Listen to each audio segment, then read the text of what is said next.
നമ്മളോട് ഡിസ്കസ് ചെയ്യാൻ പോകുന്നത് ഇൻഡോ ഇസ്ലാമിക് ആർക്കിടെക്ചറിനെ കുറിച്ചിട്ടാണ്. അതിൻ്റെ പ്രത്യേകതകൾ എന്തൊക്കെയാണെന്നുള്ളതാണ് നമ്മൾ, അതായത് ഇതുവരെ ഇന്ത്യയിൽ ഉണ്ടായിരുന്നിട്ടുള്ള ആർക്കിടെക്ചർ സ്റ്റൈലിൽ നിന്നും ഇന്ത്യയിലേക്ക് പുതിയൊരു ഇസ്ലാമിക് ആർക്കിടെക്ചർ വന്നതോടുകൂടി എന്തെല്ലാം മാറ്റങ്ങളാണ് ഉണ്ടായതെന്ന് നമ്മൾ പഠിക്കാൻ പോകുന്നത്. ഏകദേശം AD 712 കൂടി അറബികൾ സിന്ധ് കീഴടക്കുന്നുണ്ട്. അതുവഴി ഇന്ത്യയിലേക്ക് ഒരു പുതിയ തരത്തിലുള്ള ഒരു ആർക്കിടെക്ചർ സ്റ്റൈല് കടന്നു വരികയാണ്. ഇന്ത്യയിൽ നമ്മൾ ഏകദേശം മുഗൾ പീരീഡ് മുതൽ അല്ലെങ്കിൽ ബുദ്ധിസ്റ്റ് പീരീഡ് മുതൽ കണ്ടിട്ടുള്ള ഒരു ആർക്കിടെക്ചറിൽ നിന്നും വളരെ വ്യത്യസ്തമായിട്ട് ബിൽഡിങ്ങുകളിൽ മാറ്റം വരുന്നു, ആ രീതികളിൽ മാറ്റം വരുന്നു. അങ്ങനെയുള്ള നിരവധി മാറ്റങ്ങൾ നമ്മൾ പിന്നീട് ഈ മുസ്ലിംസിൻ്റെ വരവോടുകൂടി ഈ ഇൻഡോ ഇസ്ലാമിക് ആർക്കിടെക്ചറിൽ നമ്മൾ കാണുകയാണ് ചെയ്യുന്നത്. ഇതിന് നമ്മൾ ഇൻഡോ ഇസ്ലാമിക് ആർക്കിടെക്ചർ അല്ലെങ്കിൽ ഇൻഡോ സാരസനിക് ആർക്കിടെക്ചർ എന്നും നമ്മൾ പറയും. ഇതിൽ നമ്മൾ ജസ്റ്റ് പറയുന്നത് എന്താണ് ഇൻഡോ ഇസ്ലാമിക് ആർക്കിടെക്ചറിൻ്റെ ഫീച്ചേഴ്സ് അല്ലെങ്കിൽ പ്രത്യേകത എന്താണെന്ന് മാത്രമാണ് നമ്മൾ പറയുന്നത്. നമ്മൾ പറഞ്ഞു, മുസ്ലിം ഭരണാധികാരികളുടെ വരവോട് കൂടിയാണ് ഇന്ത്യയിൽ എന്താരംഭിക്കുന്നത്, ഇൻഡോ ഇസ്ലാമിക് ആർക്കിടെക്ചർ ആരംഭിക്കുന്നത്. മുസ്ലിങ്ങളുടെ അല്ലെങ്കിൽ മുസ്ലിം ഭരണാധികാരികളുടെ വരവോട് കൂടിയാണ് ഇന്ത്യയിലേക്ക് എന്ത് വരുന്നത്, ഇൻഡോ ഇസ്ലാമിക് ആർക്കിടെക്ചർ ആരംഭിക്കുന്നത്.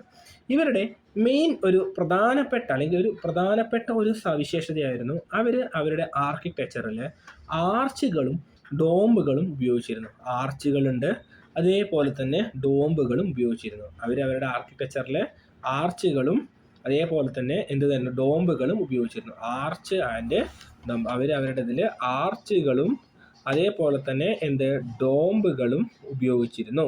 അപ്പോൾ ഇൻഡോ ഇസ്ലാമിക് ആർക്കിടെക്ചർ ഇതാണ് നമ്മൾ പറയുന്ന ആർച്ചുകൾ കണ്ടില്ലേ. ആർച്ചുകൾ ഇവിടെ ഇഷ്ടം പോലെ യൂസ് ചെയ്തിരുന്നു.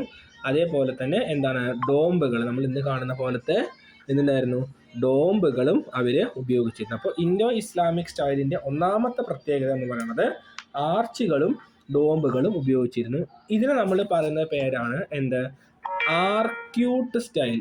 നമ്മൾ പറയുന്ന പേരാണ് ആർക്യൂട്ട് സ്റ്റൈൽ എന്ന് പറയുന്നത്. ആർക്യൂട്ട് സ്റ്റൈൽ, ആർച്ചുകളും ഡോംബുകളും ഉപയോഗിച്ചിട്ട് ഒരു ശില്പകല അല്ലെങ്കിൽ ഒരു വാസ്തുവിദ്യ നമ്മൾ ഉപയോഗിക്കുമ്പോൾ അതിന് നമ്മൾ പറയുന്ന പേരാണ് ആർക്യൂട്ട് സ്റ്റൈൽ എന്ന് പറയുന്നത്.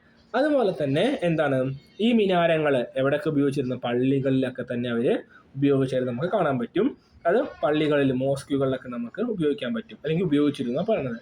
അതുപോലെ തന്നെ നമ്മുടെ ഹിന്ദു ഇതാണ് നമ്മൾ കണ്ടോ, ആർക്യൂട്ട് സ്റ്റൈൽ എന്ന് പറയുമ്പോൾ ഒരു ആർച്ച് ഉണ്ടായിരുന്നു.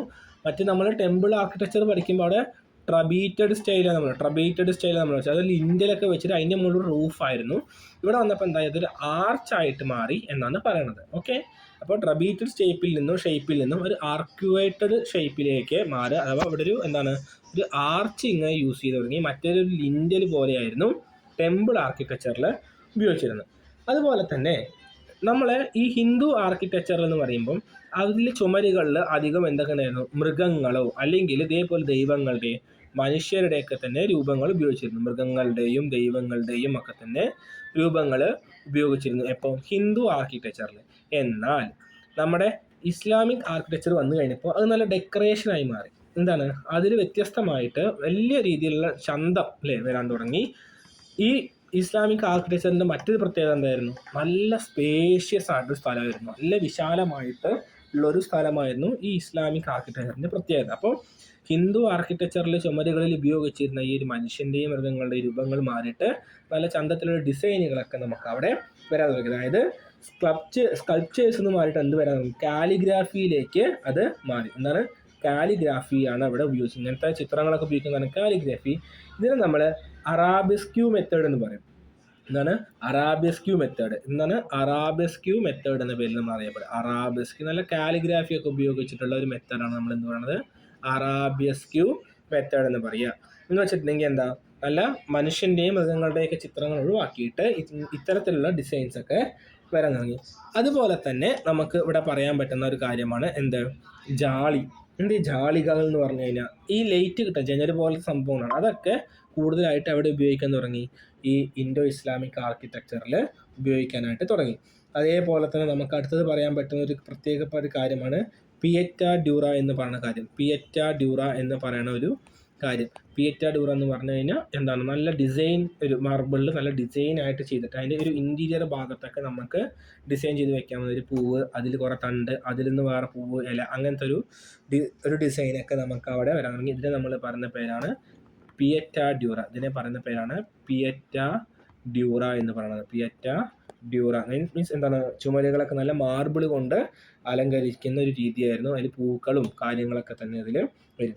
പിന്നെയാണ് ചാർബാഗ് സ്റ്റൈൽ ഓഫ് ഗാർഡനിങ് എന്ന് പറയുന്നത്. ചാർബാഗ് സ്റ്റൈൽ ഓഫ് ഗാർഡനിങ് എന്ന് പറഞ്ഞു കഴിഞ്ഞാൽ ഒരു വാട്ടർ ബോഡി ഉണ്ടായിരിക്കും, വലിയൊരു സ്ക്വയർ ഷേപ്പിന് ഒരു വാട്ടർ ബോഡി വെച്ച് 4 പ്ലോട്ടുകളായിട്ട് തിരിക്കുകയും അവിടെ എന്താണ് പിന്നീട് ബാക്കിയുള്ള കൺസ്ട്രക്ഷൻസ് ഒക്കെ നടത്തുന്നത്. ഒരു വലിയൊരു ഭാഗത്തിന് ഒരു വാട്ടർ ബോഡി വെച്ചിട്ട് 4 സ്ക്വയർ ബ്ലോക്കുകളായി തിരിക്കുന്നുണ്ട്. ഇവിടെ ഒരു വാട്ടർ ബോഡി വെച്ചിട്ട് 4 ഭാഗങ്ങളാക്കി തിരിച്ചു. ഇതിന് സൈഡിൽ കൂടെ ഒരു വാട്ടർ കണക്ഷൻ ഒക്കെ ഉണ്ടായിരിക്കും. കാരണം അന്നത്തെ കാലത്ത് വാട്ടർ കണക്ഷൻ എന്ന് പറയുന്നത് വാട്ടറിൻ്റെ ഇമ്പോർട്ടൻസ് ആയിരുന്നു. അതിന് ഒരു റിലീജിയസിൻ്റെ ഭാഗമായിട്ടും എന്താണ് ആ ഒരു ഏരിയ കൂൾ ചെയ്യുന്നതിൻ്റെ ഭാഗമായിട്ടും ഡെക്കറേറ്റീവ് പർപ്പസിൻ്റെ ഒക്കെ ഭാഗമായിട്ട് ഒരു വാട്ടർ ബോഡി ഉപയോഗിച്ചിരുന്നു. അപ്പം ഇങ്ങനത്തെ ഒരു ഗാർഡനിങ്ങിനെ നമ്മൾ പറയുന്ന പേരാണ് ചാർബാഗ് സ്റ്റൈൽ ഓഫ് ഗാർഡനിങ് എന്ന് പറയുന്നത്. നമ്മൾ നേരത്തെ പറഞ്ഞ പോലെ തന്നെ നല്ല സ്പേഷ്യസ് ആയിട്ടുള്ള ഒരു ഏരിയ ആയിരുന്നു ഇൻഡോ ഇസ്ലാമിക് സ്റ്റൈലിൻ്റെ പ്രത്യേകത എന്ന് പറയുന്നത്.